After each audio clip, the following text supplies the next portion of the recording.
여러분 안녕하세요. 자, 오늘부터 몇 번에 나눠 가지고요, 농사를 이제 시작하시는 분, 이제 농사를 입문하신다 그러면은 이거는 좀 배웠으면 좋겠다, 그래서 권장하는 농사 기술 배우기입니다. 자, 우리가 작물을 이렇게 키우는데 필요한 양분 아마 두 가지로 나눌 겁니다. 화학비료나 아니면 반려태비, 부숙태비 같은 거를 넣어서 작물에 양분을 투입하는 방법과 이제 토양에서 양분을 생산하는 방법, 이 두 가지로 크게 나눌 겁니다. 아마 전자에 대해서는 우리가 화학비라든가 태비 넣는 거는 기술적으로 이미 나와 있고, 얼마나 넣어라, 10화로당 몇 킬로 넣어라, 어떻게 뭐 사용 방법 다 나와 있지 않습니까? 근데 문제는 뭐냐, 화학비료의 뭐 병폐는 아실 거고요. 최근에 보면 이제 유기물 함량이라든가, 그래서 토양에 좋아지는 방법을 해서 많이 권장하고 있는 퇴비 같은 것들은 이제 유박퇴비라든가 그런 것들, 아니면 나무 아마 파쇄기 같은 것들을 해서 퇴비 만들어서 이제 토양 속에 집어넣지 않습니까? 문제는 뭐냐면 토양 속에 그런 작물의 양분을 넣었을 때 크게 발생하는 게, 땅속에 넣어서는 어쨌든 가스가 발생하거든요. 그 다음에 염류라든가 그런 것들이 축적이 굉장히 높아지는 거고, 이거에 대해서는 아마 농사를 짓고 있는 분들이 너무나 잘 알고 있습니다. 그러다 보니까 최근에 보면 멀칭, 뭐냐 그러면 비닐 멀칭이 아니고요, 이런 유기물 멀칭입니다. 유기물 멀칭 하는 건 뭐냐면, 자연농에서는 토양에서 작물의 양분을 생산하자, 그래서 이런 방법을 택하고 있거든요. 근데 최근에 보면 전업농에서도 이런 유기물 멀칭을 하고 있습니다. 그건 뭐냐면 땅속에 유기물을 퇴비 같은 걸 넣으니까 가스가 발생하고 3, 40년 했거든요. 그런데 토양이 더 나빠지는 거죠. 그러다 보니까 이제 토양에 이런 멀칭으로 가고 있습니다만은, 그래서 그게 궁극적 목표는 뭐냐? 그냥 작물의 양분을 생산하고 이제 토양에 피해를 주니까 이제 그런 쪽으로 합니다만은, 자연농에서 같은 경우는 토양에서 작물의 양분을 생산하는 방법으로 해서 택하고 있지 않습니까? 그 기술이 이제는 모든 농업에 아마 이제 시작되지 않았나 싶습니다. 그 오래전부터 이제 자연농에서는 해왔습니다만은 그게 기술로는 안 돼 있거든요. 우리가 숲속에 가면 이렇게 낙엽이 떨어지고 거기에서 나무와 잡초를 자라고 있는 양분을 자생적으로 생산하지 않습니까? 그 마찬가지로 농지에서 미생물과 동작물이 있고 이런 유기물이 있으면서 형성되면서 자연적으로 이제 양분이 생산되는, 그 숲속이 마찬가지로 농지에서 이렇게 생산하자는 거거든요. 그거를 우리가 토양 살리기다, 토양 자생이 높이자, 그거는 전체적인 얘기고요. 조금 더 카테고리적으로 기술적으로 얘기하면은 토양에서 자생적으로 양분 생산 방법입니다. 그러려고는 어떻습니까? 우리가 이제 유기물 아니면은 미생물 관계 되겠죠. 이거에 대해서는 다음에 또 계속 연이어서 얘기하고요. 우리가 이제 토양에서 자생적으로 양분을 생산한다. 그러면 그것들을 작물에 따라서, 작물 같은 어떤 작물은 빨리 양분이 많이 필요한 작물이 있고, 양분이 적게 필요한 작물이 있고요. 그리고 수확량이 목표라든가 성장 속도에 따라서, 저 같은 경우는 이제 빠르게 키우기 한다 그러면 양분이 빨리 바로 심자마자 파종하자마자 양분이 많아야겠죠. 저희 같은 경우는 느리게 키우지 않습니까? 그럴 때는 양분이 아주 적게 생산돼야겠죠.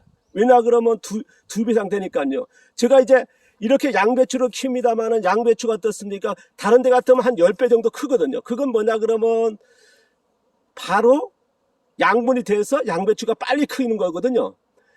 자연농에서 꼭 같습니다. 어떤 자연농 같은 경우는 우리가 양배추 재배력을 말씀드리면요, 보통 8, 9월 달에 모종을 심어서 12월 달, 1월 달에 수확합니다. 자연농도 그렇게 생산한 분들이 계시거든요. 그건 뭐냐면 토양에서 자생적으로 양분 생산을 다량으로 초기부터 하는 겁니다. 그러니까 빨리 크는 거죠. 저 같은 경우는 양배추가 어떻습니까? 20년째 매년 12월 달, 1월 달이 아니라 6월, 7월 달에 수확하거든요. 그러니까 2배 이상 길게 해서 느리게 키우는 거거든요. 그러면 양분 생산을 적게 하는 거거든요. 그러니까 요게 기술이 필요하다는 얘기입니다. 그러니까 우리가 토양을 살린다, 토양 자생력이다, 그런 전체적인 둥그스름하게 그렇게 얘기할 것보다는요, 토양 자생력을 높인다는 그 개념도 들어갑니다만, 토양에서 얼마만큼의 양분을 생산할 거냐, 아니면 빠르게 생산할 거냐, 늦게 생산할 거냐, 완급 조절의 방법이 필요하다. 아까도 말씀드렸습니다. 작물 종류 아니면 생산량 목표, 성장 속도 저같이 이제 2배 이상 길게 뿌리 만들고 나서 키우는 거 아니겠습니까? 꽃 같은 크기의 양배추인데 어떤 분은 토양에서 양분을 생산하는데 12월 1월 달에 수확하는 겁니다. 자연농들이요. 근데 저 같은 경우는 꽃 같은 자연농인데 6월 7월 달에 생산하거든요. 그럼 그 자생적으로 양분 생산하는 방법이 완급이 조절돼야도 이게 기술적으로 접근해야 된다는 거거든요. 그래서 이런 기술의 방법은 자연농을 하신다 그러면 알고 가야 되고, 이거를 뭐냐, 그냥 토양 살린다, 작물 자생력을 토양 자생력을 높인다, 토양을 살린다는 개념, 그 이상의 구체적인 카테고리에 기술적으로 접근할 필요가 있다는 저희 생각이거든요. 그래서 농사를 시작하신다 그러면 자연농은 필수이고요. 앞으로요, 전업농에서 지금 무교원 농사를 하지 않습니까? 무교원 농사가 아니라 무교원에서 농사 방법, 토양 무교원이죠. 무교원 농사는 이제 직파니까요. 되게 부분교원을 합니다만 어쨌든 토양 무교원 상태에서 멀칭도 하고 있거든요. 그게 뭐냐면 토양에서도 양분 생산할 수 있는 방법이 되거든요. 그러면 비료탭의 사용량은 줄어들 것이고, 그럼 토양의 뭐랄까요, 자생력이 달라짐으로써 병충해라든가 관계가 있고요. 그 다음에 양분 생산하는 거, 고품질 생산하는 거, 이런 것도 영향이 있거든요. 그 다음 토양의 보수력이라든가 이런 것들이 또 달라지고요. 그래서 큰 영향을 끼치게 된다는 거. 그러다 보니까 이제 많은 분들이 전업농에서도 이런 멀칭을 가르치기 시작하고 있습니다. 제가 20년, 30년 전에 멀칭한 다음 미친놈이요. 제가 벌써 1년 전만 해도 댓글 다신 분이 계셨습니다. 뭐라고요? 멀칭은 그따위 해가지고는 무슨 농사가 되냐. 그거 얼마나 힘든데. 그런데 전업농에서도 이걸 권장하기 시작했다는 거. 그래서 토양에서 작물 키우는데 필요한 양분을 생산하는 기술이 필요하다 하는 저는 이제 그걸 첫 번째로 꽂았습니다. 자, 농사를 시작하시는 분, 귀농해가지고 텃밭 하시는 분이나 아니면 자금농 하시는 분이나 모든 게 해당될 겁니다. 화학농하든 친환경이든 유기농 하시든 이런 쪽의 기술은 배우시고, 구체적으로 어떻게 그 기술을 필요한 기술이 있는지 그거에 대해서 이제 앞으로 계속 얘기할 건데요. 첫 번째로 꽂아왔습니다. 자, 오늘은요, 첫 번째로 농사 입문하면서 꼭 배워야 될 기술, 작물 키우는데 필요한 토양 자생적으로 양분을 생산하는, 조금 더 나아가서 완급 조절하는, 많이 생산, 적게 생산,